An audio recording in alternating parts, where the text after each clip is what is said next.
பாக்கியராஜ் அவர்கள் இறந்து போனதுக்கு பிறகு, அவங்க வீட்ல வேலை செய்யக்கூடிய பணிப்பெண் ஒருத்தவங்க, அவங்க வீட்ல நடக்கக்கூடிய விஷயங்கள பத்தியும், குறிப்பா பாக்கியராஜோட அறையில என்ன மாரி மாற்றங்கள் ஏற்படுது அப்படிங்கிற விஷயத்த சொல்லி, ஒரு அதிர்ச்சிய ஏற்படுத்தியிருக்காங்க.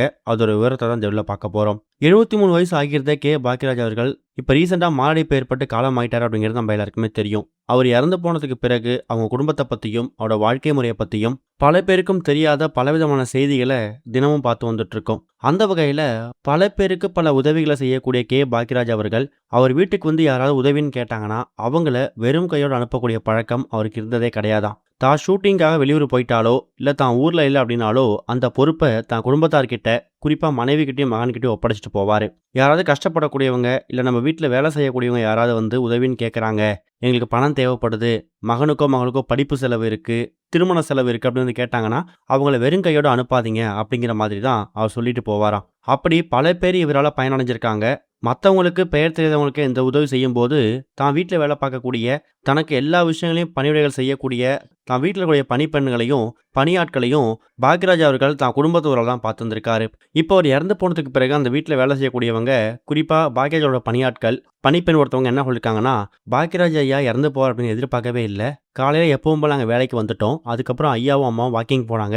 கொஞ்ச நேரத்துல ஐயாவும், அம்மாவும் வீட்டுக்கு வந்து உடம்பு முடியலன்னு சொன்னாரு. நெஞ்சு வலிக்குதுன்னு ஹாஸ்பிட்டலுக்கு கூட்டு போனாங்க. ஆனா அங்க போகும்போது ஐயா இறந்து போயிட்டாரு.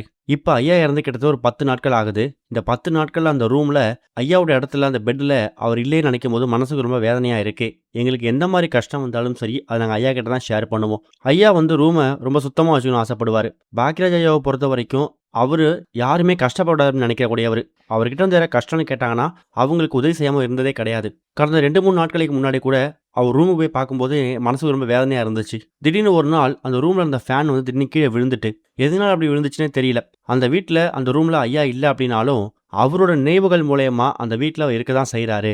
அந்த ரூம் ஃபுல்லா அவர் படிக்கக்கூடிய புக்ஸு, அவர் எழுதின புக்ஸு, அவர் இயக்குன திரைப்படங்களோட எக்கச்சக்கமான படங்கள், டிவி கேசட் இது எல்லாமே அந்த ரூம்ல பத்திரப்படுத்தி அவர் வச்சிருக்காரு. அவர் இறந்து போனதுக்கு அப்புறமும் அந்த பொருட்கள் மூலியமா ஐயா எங்க கூட தான் வாழ்ந்துகிட்டு இருக்காரு அப்படிங்கிற மாதிரியும், திடீர்னு ஒரு ரூம்ல இருந்து ஃபேனு கீழ விழுது அப்படின்னா, அந்த ரூம்ல ஐயாவோட ஆத்மா இருக்குன்னு தான் நாங்க நம்புறோம். வீட்ல இருக்கக்கூடிய அம்மாவும், சின்னையாவும் அப்படிதான் நம்புறாங்க. கண்டிப்பா ஐயா எங்கள விட்டு எங்கேயுமே போல. கடைசி வரைக்கும் என் கூட உதவியா இருப்பாரு அப்படிங்கிற மாதிரி, அந்த வீட்ல வேலை பார்க்கக்கூடிய பணிப்பெண் எமோஷனலா பல விஷயங்கள ஷேர் பண்றது மட்டும் இல்லாம, அவர் ரூம்ல பாக்யராஜ் போனதுக்கு பிறகு நடக்கக்கூடிய சில அதிர்ச்சியான சம்பவங்கள பத்தியும் ரொம்ப ஓப்பனா சொல்லியிருக்காங்க. இதுவரைக்கும் கனெக்டிங் டிவிக்கு சப்ஸ்கிரைப் பண்ணனா மறக்காம சப்ஸ்கிரைப் பண்ணிக்கங்க. உடனடி அப்டேட்ஸ் பெறுவதற்கு நோட்டிஃபிகேஷன் பெல்லையும் கிளிக் பண்ணிக்கங்க.